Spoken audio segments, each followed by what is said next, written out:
तो दोस्तों, आप लोगों का स्वागत है आपका अपना YouTube चैनल रत्नाकर ज्ञान सागर में।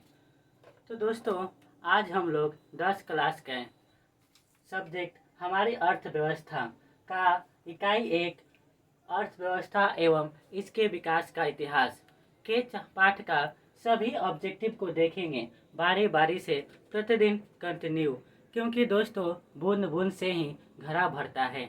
ये ऑब्जेक्टिव आप लोगों को बोर्ड के एग्ज़ाम के लिए बहुत ही फायदेमंद है। इसके अलावा जो वैसे व्यक्ति जो कॉम्पिटिटिव अर्थात कंपटीशन का तैयारी करते हैं, जॉब का तैयारी करते हैं, तो उन लोगों के लिए भी ये सवाल बहुत ही महत्वपूर्ण ज़रूरत है, जिससे वे सफलता पा सकते हैं। तो दोस्तों, आइए सवाल को देखते हैं। पहला सवाल है, वे सभी क्रियाएं जिससे आय की प्राप्ति होती है। तो दोस्तों, वह सभी क्रियाएं जिससे आय की प्राप्ति होती है, तो दोस्तों उसे कहते हैं आर्थिक क्रियाएं। क्योंकि दोस्तों आर्थिक क्रियाएं से ही आय की प्राप्ति होती है। जैसे कि कोई व्यक्ति कोई काम करता है तो उसके बदले में उसे आय मिलता है। आय किसी भी रूप में हो सकता है दोस्तों, चाहे वह मुद्रा के रूप में हो या वस्तु के रूप में हो। उसके बाद अगला सवाल है, किसने कहा अर्थव्यवस्था आजीविका अर्जन की एक प्रणाली है। तो दोस्तों एक बहुत ही मशहूर अर्थशास्त्री है जिनका नाम है ब्राउन।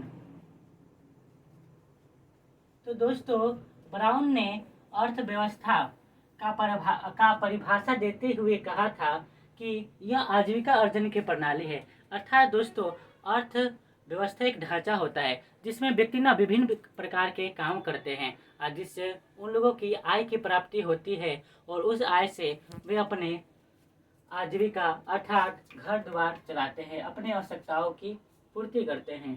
तो दोस्तों अगला सवाल है, प्राथमिक क्षेत्र को कहा जाता है, अर्थात प्राथमिक क्षेत्र को क्या कहा जाता है। तो दोस्तों प्राथमिक क्षेत्र को कृषि क्षेत्र कहा जाता है, क्योंकि दोस्तों जितने भी कृषि के कार्य किए जाते हैं, अर्थात जितने भी कृषि से संबंधित काम किए जाते हैं, जैसे पशुपालन, मछली पालन, सभी दोस्तों प्राथमिक क्षेत्र में आते हैं। उसके बाद है द्वितीयक क्षेत्र को क्या कहा जाता है।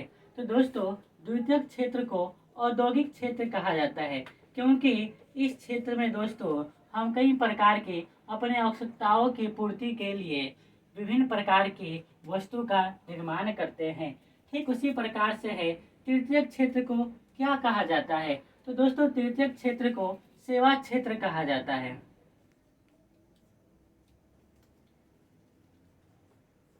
सेवा क्षेत्र का मतलब होता है दोस्तों कोई ऐसा काम जिससे करने से आय की प्राप्ति होता ही है, साथ ही बदले में उस व्यक्ति की सेवा भी हो जाती है। तो दोस्तों जैसे डॉक्टर एक रोगी को ठीक होने में मदद करता है, अर्थात उसकी सेवा करता है और बदले में डॉक्टर रोगी से अपना फी लेता है। उसी प्रकार से अगला सवाल है, किस देश में पूंजीवादी अर्थव्यवस्था था। तो दोस्तों पूंजीवादी अर्थव्यवस्था अमेरिका में है। उसी प्रकार से जापान में है, उसी प्रकार से ऑस्ट्रेलिया में है। ठीक उसी प्रकार से बहुत सारे ऐसे देश है जिन्होंने अपने देश को चलाने के लिए अर्थव्यवस्था का कई प्रकार होता है, जैसे 3 प्रकार, पूंजीवादी, समाजवादी, मिश्रितवादी। उसमें से अमेरिका ने पूंजीवादी अर्थव्यवस्था को अपनाया। ठीक उसी प्रकार से अगला सवाल है, किस देश में समाजवादी अर्थव्यवस्था है। तो दोस्तों समाजवादी अर्थव्यवस्था है चीन में। और दोस्तों समाजवादी अर्थव्यवस्था को अपनाने वाला प्रथम देश है रूस। ठीक उसी प्रकार से अगला सवाल है, किस देश में मिश्रित अर्थव्यवस्था है। तो दोस्तों मिश्रित अर्थव्यवस्था जहाँ तक हमको पता है कि एक ही देश में मिश्रित अर्थव्यवस्था है, वह देश है भारत। तो दोस्तों भारत की जो अर्थव्यवस्था की जो प्रणाली है उसे मिश्रित अर्थव्यवस्था कहते हैं, क्योंकि दोस्तों भारत विकसित देश नहीं है, विकासशील देश है। क्योंकि अगर वो कोई एक अपनाता, पूंजीवादी अपनाता, तो दोस्तों उसे रूस से कम सहायता मिलता जितना अभी मिल रहा है, चाहे नहीं मिलता। ठीक उसी प्रकार से अगर समाजवादी अपनाता तो अमेरिका से संबंध उतना अच्छा नहीं हो पाता। तो दोस्तों भारत ने मिश्रित अर्थव्यवस्था अपनाया, जिससे कि दोनों देशों से भारत का संबंध अच्छा बना रहे।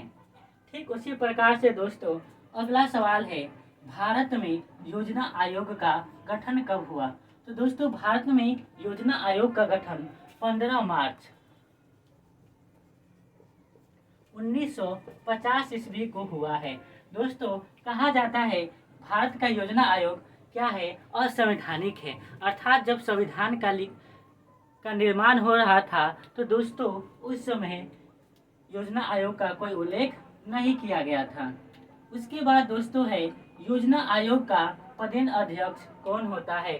तो दोस्तों योजना आयोग के पदेन अध्यक्ष अर्थात अध्यक्ष होते हैं प्रधानमंत्री। भारत के जो प्रधानमंत्री होते हैं वही दोस्तों योजना आयोग के अध्यक्ष होते हैं। अगला सवाल है 11 नंबर, वर्तमान में योजना आयोग के अध्यक्ष कौन है? यानी दोस्तों अभी भारत के योजना आयोग के अध्यक्ष कौन है? तो दोस्तों आप लोगों को पता चल गया, योजना आयोग के जो अध्यक्ष होते हैं वो प्रधानमंत्री है। अभी वर्तमान में प्रधानमंत्री जो भारत के हैं वे हैं श्री नरेंद्र मोदी। तो दोस्तों यही हो गए वर्तमान योजना आयोग के अध्यक्ष श्री नरेंद्र मोदी। ठीक उसी प्रकार से दोस्तों योजना आयोग के प्रथम अध्यक्ष कौन है थे? तो योजना आयोग के प्रथम अध्यक्ष थे भारत के प्रथम प्रधानमंत्री, जिनका नाम है पंडित जवाहरलाल नेहरू।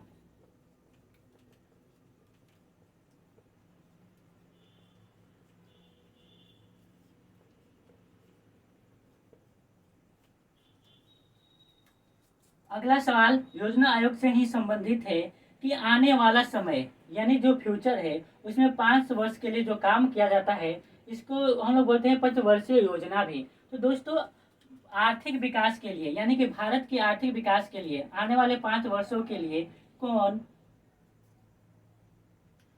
योजना बनाता है? तो दोस्तों ये योजना बनाते हैं भारत के योजना आयोग।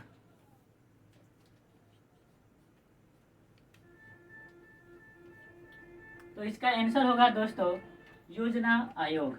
ये आने वाले 5 वर्षों के लिए भारत के विकास के लिए योजना बनाते हैं। तो दोस्तों आज का क्लास यहीं पर समाप्त होता है। अगर आप लोगों को अच्छा लगता है तो इसे ज़्यादा से ज़्यादा शेयर करें ताकि और भी जितने भी बच्चे कंपटीशन के या बिहार बोर्ड 10 क्लास के तैयारी करते हैं उनके पास पहुँचे और सफल होए। तब तक आप इसे उतार लीजिए।